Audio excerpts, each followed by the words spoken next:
রবীন্দ্রনাথ ঠাকুরের ১৩ বছর বয়সে লেখা প্রথম ছোট গল্প ভিখারিনী। কিশোর বয়সে লেখা হলেও এতে আবেগের এক গভীর প্রকাশ লক্ষ্য করা যায়।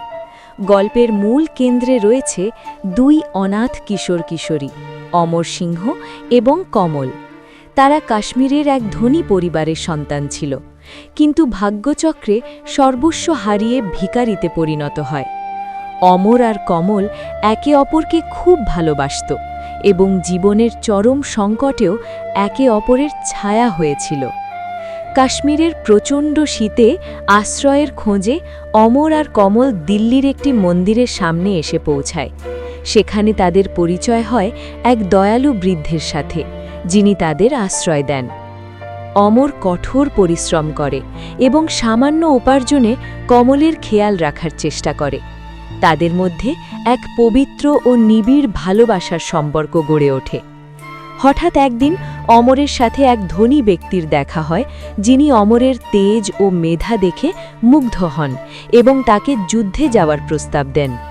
অমর ভাবল, যুদ্ধে গিয়ে বীরত্ব দেখালে হয়তো তাদের দারিদ্র্য ঘুচবে এবং সে কমলকে একটি সুন্দর জীবন দিতে পারবে। সে কমলকে ফিরে আসার কথা দিয়ে যুদ্ধে চলে যায়। অমর যাওয়ার পর কমল দিন গুনতে থাকে, কিন্তু অনেক দিন পার হয়ে গেলেও অমর আর ফিরে আসে না। এদিকে কমলের অবস্থা অত্যন্ত শোচনীয় হয়ে পড়ে। অমরকে খুঁজতে সে পথে পথে ঘুরে বেড়ায় এবং সত্যিকারের ভিখারিনীতে পরিণত হয়। সে প্রতিটি পথচারীর মধ্যে অমরের মুখ খুঁজে ফেরে। বহু বছর পর যখন অমর যুদ্ধ জয় করে প্রচুর ধন সম্পদ নিয়ে ফিরে আসে, তখন সে দেখে সব কিছু বদলে গেছে। সে পাগলের মতো কমলকে খুঁজতে থাকে। অবশেষে গঙ্গার তীরে এক জীর্ণ মন্দিরের কাছে সে এক ভিখারিনীকে দেখতে পায়, যে মৃত্যু পথযাত্রী। অমর চিনতে পারে এই সেই কমল।